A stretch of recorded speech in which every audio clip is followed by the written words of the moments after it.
अस्सलामुअलैकुम फ्रेंड्स, कैसे आप? I hope you very well. आज हम बात करेंगे हज़रत नूह अलैहिस्सलाम की कश्ती के बारे में और उस तूफ़ान के बारे में जिसने इंसानों की ज़िंदगी पूरी तरह से ख़त्म कर दी थी। कुरान मजीद में कई जगह हज़रत नूह अलैहिस्सलाम का जिक्र आया है। हज़रत नूह अलैहिस्सलाम का नाम अब्दुल गफ्फार था और नूह उन्हें इसलिए कहा जाता था क्योंकि हज़रत नूह अलैहिस्सलाम कई सालों तक अपनी कौम के लिए रोते रहे। और आपके वालिद का नाम हज़रत लूमूक था। आपकी उम्र रिवायत में 1400 साल और दूसरी रिवायत में 2500 साल बताई जाती है और 950 साल आप कौम के बीच में मसरूफ़ रहे और आप अपनी कौम के लिए अल्लाह के लिए तबलीग का काम करते रहे। आपके वक्त में एक ऐसा तूफ़ान आया जिसने सारी दुनिया को ख़त्म कर दिया था और एक ऐसी कश्ती थी जो पानी के ऊपर तैर रही थी और जिसमें सिर्फ 80 लोग मौजूद थे जो इस दुनिया में बाकी रह गए थे।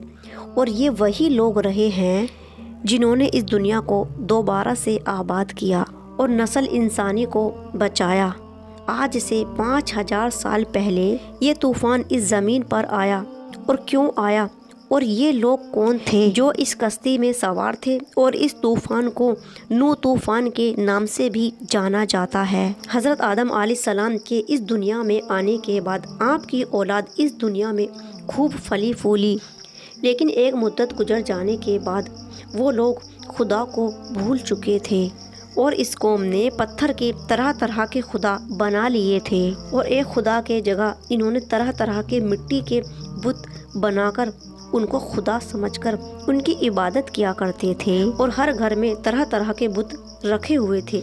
इब्लीस में बनी इंसान को कुफ्र में, शिर्क में मुब्तला कर दिया था और लोग हज़रत आदम अलैहिस्सलाम, सीस अलैहिस्सलाम और इद्रिस अलैहिस्सलाम की तालीमात को भूल चुके थे और हज़रत इद्रिस अलैहिस्सलाम को वफ़ात पाए सैकड़ों साल गुजर चुके थे। फिर अल्लाह पाक ने उसी कौम में से एक नेक शख्स को नबी बनाकर इस कौम में भेजा। आपके वालिद का नाम लूमूक था और वो हज़रत आदम अलैहिस्सलाम के बेटे हज़रत सीस अलैहिस्सलाम की औलाद में से थे और हज़रत नूह अलैहिस्सलाम अल्लाह के वो पहले नबी हैं जिन्होंने पहली मर्तबा तबलीग का काम किया और आपके ऊपर किताबें नाजिल हुई और पहली बार सबसे पहले आपकी कौम पर अजाब आया और हज़रत नूह अलैहिस्सलाम की कौम मुल्क इराक़ की गिरदोनवा में आबाद थी और आपने उन्हें अल्लाह की इबादत के बारे में बताया और अल्लाह की तरफ आने की दावत दी और आपने अपनी कौम से कहा कि मैं तुमको डर सुनाने आया हूँ कि अल्लाह के सिवा किसी की इबादत ना करो। अगर तुम इसी तरह कुफ्र व शिर्क में मुब्तला रहोगे तो मुझे डर है कि तुम पर अल्लाह का अजाब ना आ जाए। और फिर आपकी कौम ने ही आपको झूठा बता दिया, की दावत से इनकार कर दिया और कहा कि अगर तुम अपनी तबलीग के काम से ना रुके हम तुम्हें पत्थर से मार मार के ख़त्म कर देंगे। क्योंकि उस ज़माने में लोगों की उम्र बहुत लंबी हुआ करती थी और हज़रत नूह अलैहिस्सलाम ने भी बहुत लंबी उम्र पाई। आपने बहुत कोशिश की कि वो एक खुदा को माने और उसी की इबादत करें और अपने गुनाहों से और कुफ्र से तौबा कर लें, लेकिन उन लोगों पर कोई असर ना हुआ। और इस कौम के अंदर कुछ ही लोग गरीब थे जो आपके ऊपर ईमान लाए और उन लोगों की तादाद 80 बताई जाती है।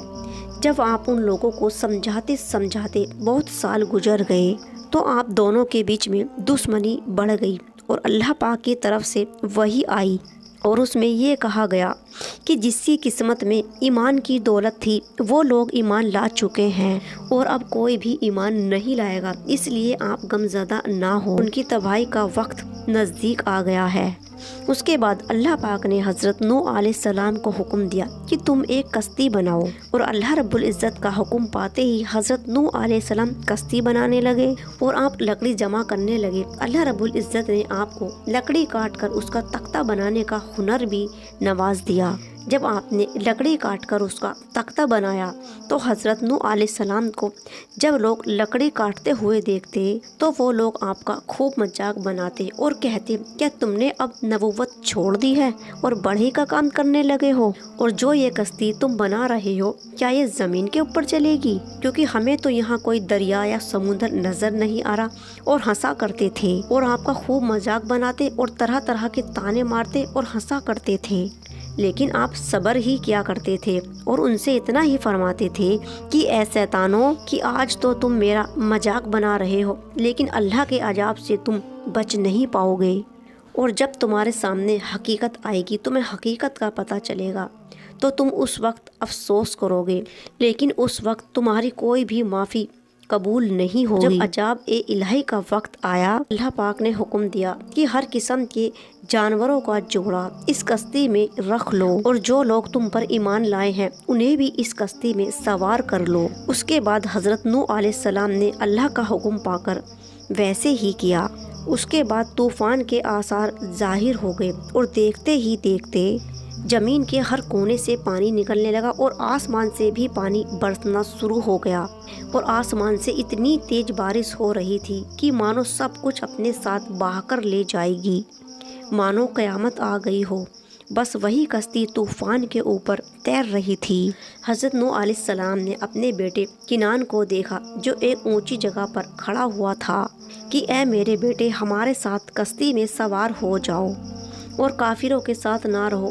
تو اس نے کہا کہ اے ابا، میری فکر نہ کرو، ابھی میں سب سے اوپر پہاڑ کے اوپر ہوں اور میں پانی سے بچ جاؤں گا۔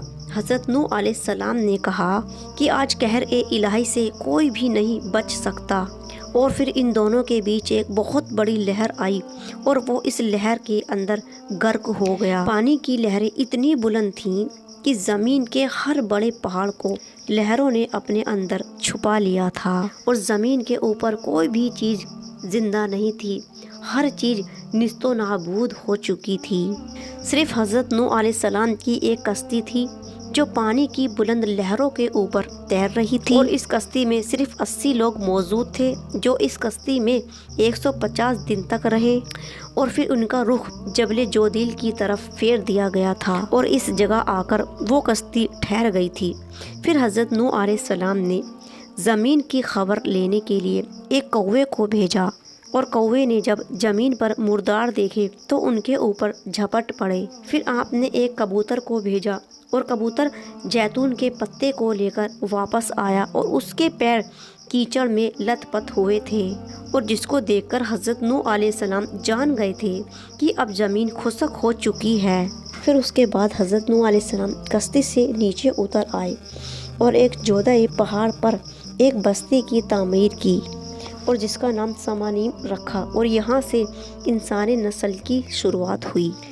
یونان، مصر، ہندوستان اور چین کی قریبی کتابوں میں اس عظیم طوفان کا ذکر موجود ہے، اور زیادہ تر ایک کشتی کا ذکر ہر کتاب کے اندر موجود ہے جس کے بچ جانے والے لوگوں نے اس انسانی نسل کو باقی رکھا۔ اور پھر قرآن کریم میں اللہ رب العزت فرماتے ہیں، حضرت نوح علیہ السلام کی کشتی پر اور کشتی والوں پر ہماری سلامتی ہے اور برکتوں کے ساتھ جو تم پر اور تمہارے ساتھ والوں پر رہیں گی، ہم تم کو اس دنیا میں فائدہ دیں گے۔ بے شک یہ دنیا ایک طوفان ہے، شیطان بھٹکانے والا ہے، اور انبیاء اکرام نوح ہیں، اور جنہوں نے ان کی پیروی چھوڑ دی وہ حضرت نوح علیہ السلام کے بیٹے کنعان کی طرح ہلاک اور ختم ہوئے۔ اس طوفان میں صرف وہی لوگ زندہ بچے جو اس کشتی حضرت نوح علیہ السلام کی کشتی میں سوار تھے۔ بے شک اللہ سے بغاوت کا انجام بہت بھیانک ہے۔ بے شک اللہ رب العزت سے دعا ہے کہ اللہ ہمیں نیک کاموں میں لگائے، برے کاموں سے بچائے، اور ہر طرح سے ہماری حفاظت فرمائے۔ بے شک ہوتا وہی ہے جو اللہ نے چاہا ہے، اور ہوگا وہی جو اللہ چاہیں گے۔ اس سے آگے نہ کوئی تھا، نہ کوئی ہے، اور نہ کوئی ہو سکتا ہے۔ ویڈیو پسند آنے پر پلیز لائک، کمنٹ اور شیئر کرنا، اور چینل کو کرنا subscribe. Thank you for watching. اللہ حافظ۔